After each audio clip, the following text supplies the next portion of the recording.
The purpose of this mini lecture is to give you some ideas about how to improve your class participation performance in our class discussions. As in many courses, a significant portion of the grade for this course is based on class participation. Over my many years of teaching experience, I have had hundreds of conversations with students to try to help them improve their class participation performance. Based on those discussions, in my experience, I have seen only a small handful of reasons why students struggle with class participation, and each of these has a simple solution.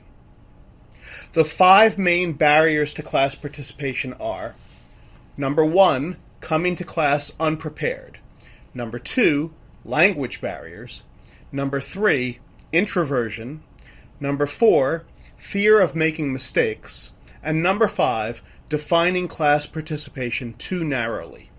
So, let's consider each of these 5 barriers in turn. The first possible reason why students sometimes struggle with class participation is if they are simply not coming to class adequately prepared. Naturally, anyone who is coming to class unprepared would tend to avoid speaking up due to the fear of embarrassing oneself by saying something that would reveal that lack of preparation, either to the professor or to the rest of the class. So, what does it mean to come to class prepared? For this course, there are 3 essential elements to preparing for class. First, at the very least, coming to class prepared includes taking the time to do all of the assigned readings in advance, as well as taking 15 to 20 minutes to think about those readings. Second, for each class meeting, the course syllabus includes a set of discussion questions. We may not discuss every single one of these questions at every class meeting, but we will discuss most of them at most of the class meetings. So, preparing for class also includes reviewing those discussion questions from the syllabus and writing down your answers to those questions. Third, and finally, most of our class meetings also include discussing a case study about a company that is facing some problem.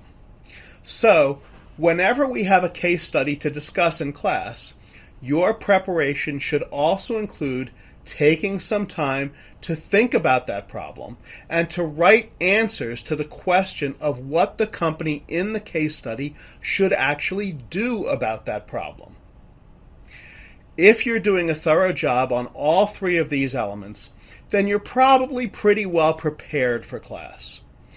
On the other hand, if you're struggling with class participation and you're not doing all 3 of these elements to prepare for class, then I would encourage you to step it up, to start by doing these 3 elements as your first step toward improving your pre-class preparation. Of course, lack of preparation is not the only reason why students struggle with class participation. A second barrier to class participation is the language barrier for students who are not native speakers of English. The challenge that a non-native speaker faces is what I would call the time delay effect. Here's how it works. We usually have a complicated and fast-moving discussion in class, sometimes using unfamiliar terminology. So, a non-native speaker often has to go through a 4-step process before she can participate in that discussion. First, she must hear the discussion taking place around her in English. Second, she must mentally translate the English discussion into her native language. Third, she must then formulate something to say in response to that discussion. And fourth, she must then mentally translate that response back into English. Only after doing all 4 of those steps is she then ready to speak up and participate in the discussion. But the problem is that the conversation in class moves quickly, and so by the time she has done all of those mental translations back and forth, somebody has probably already made the point that she wanted to make, and the conversation has moved on.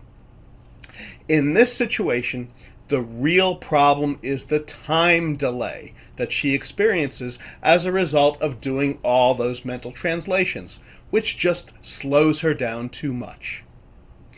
To solve this problem, we simply attack the time delay by shifting the time when we do most of the translating. Specifically, we want to do as much of the translation as possible before we even come to class. How can we do that? It's simple. We just anticipate some of the things that we will probably want to say during class and write those things down on paper in English before coming to class. For example, for each class session, the syllabus contains some discussion questions related to the topic of that session. Now, as I mentioned earlier, I may not always ask all of those questions in class, and they might be phrased a little bit differently when I ask them in class than the phrasing that you see in the syllabus. But you know that some version of most of those questions will be asked in class. So, my point here is that if you arrive at class with pre-prepared written answers to those questions in English, then you won't have to do any mental translating to answer those questions. So you can just answer them immediately with no delay at all. And there are also other questions that you can easily anticipate that I will ask in class. For example, whenever we are scheduled to discuss a case study, you can be fairly certain that I will ask an action question about what the company in the case should do, or about what your recommendations for the company would be. So if you take some time before class to think about your recommendations for what the company should do and write those down, then you will be ready to answer when that question is asked.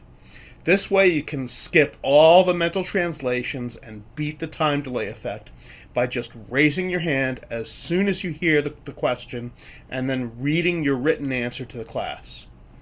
Similarly, you can also anticipate that at the end of any case study discussion or at the end of any experiential class exercise, I will almost always ask, what are the lessons learned from this case or from this exercise?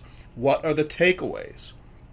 So, even if you arrive at class empty-handed and completely unprepared with no answers written down, you can still prepare during class to answer this lessons learned takeaways question.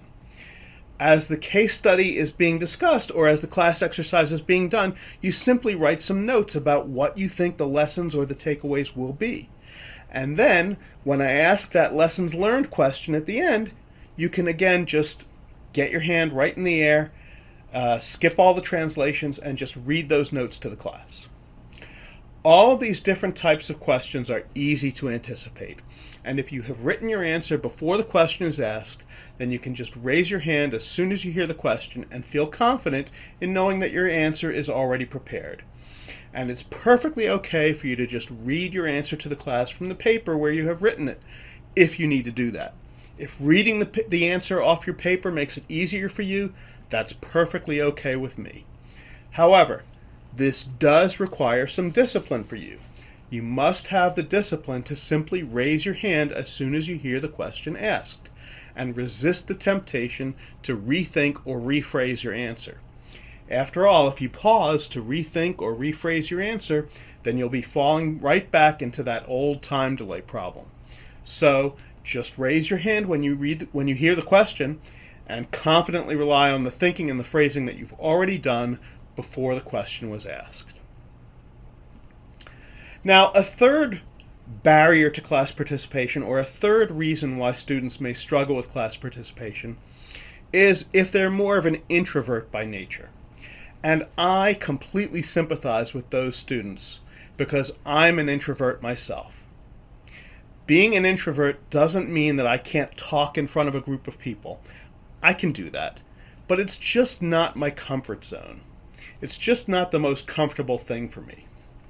Whereas an extrovert might feel energized and excited after talking in front of a group, an introvert like me would be more likely to feel drained and exhausted instead because I've been outside my comfort zone for some time when I'm talking to a group. Fortunately, as it turns out, there's a solution. The class participation barrier that an introvert faces is actually quite similar to the barrier that a non-native speaker of English faces, because what they have in common is the time delay effect. You see, an introvert doesn't just immediately say the first thing that pops into his mind, whereas the classic extrovert needs to talk it out in order to figure out what he thinks. The classic introvert prefers to think it through in order to figure out what to say. So the extrovert tends to speak before thinking, while the introvert prefers to think before speaking. And what exactly is the introvert thinking about? What am I thinking about when I delay speaking, right? The introvert is doing what I would call mental testing. As an introvert, when I think of something to say, I first pause to ask myself, hey, is this correct, this thing I want to say? Is this valid?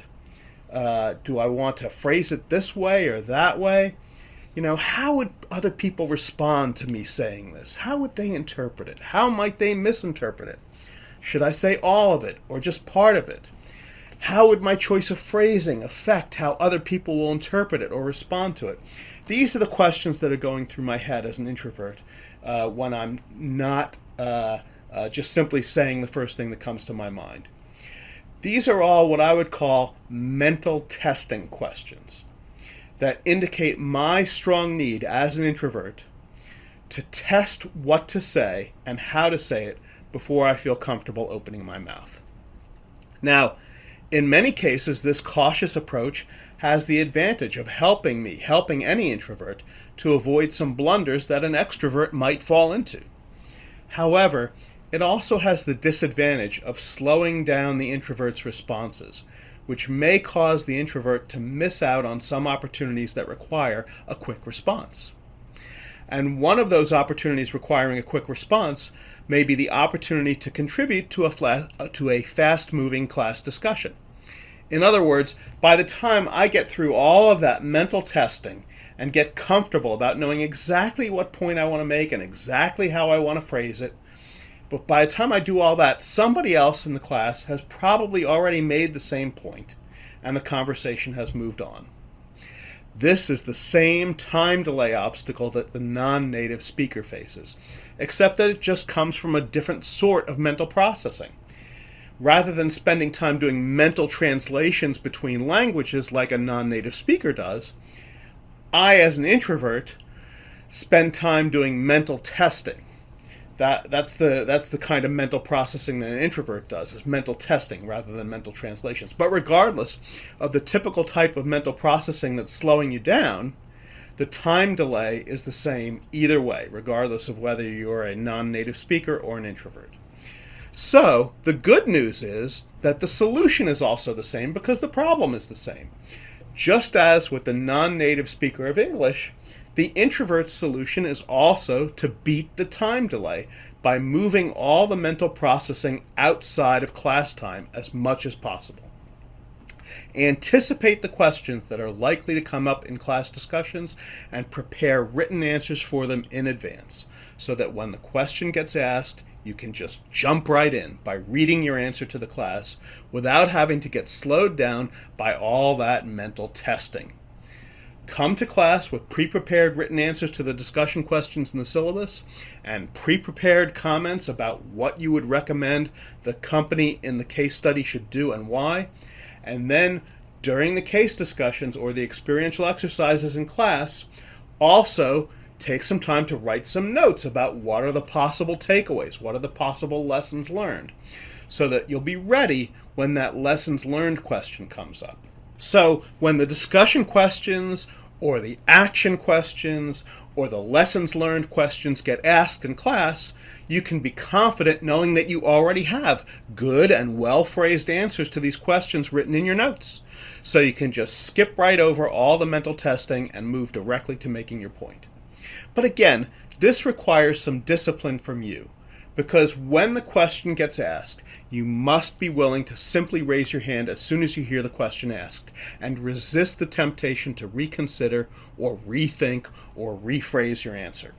Otherwise, you would just fall right back into the old time delay problem.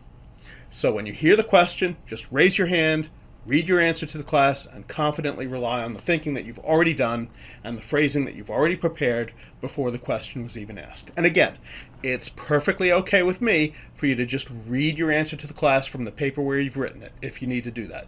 If reading your answer off the paper makes it easier for you, that's okay with me. Remember that earlier I said that there were 5 main reasons why students struggle with class participation. So far in this video, I've covered only the first 3 of those 5 reasons. To learn about the other 2 obstacles to class participation and how to overcome those obstacles, just play part 2 of this video. This concludes part 1.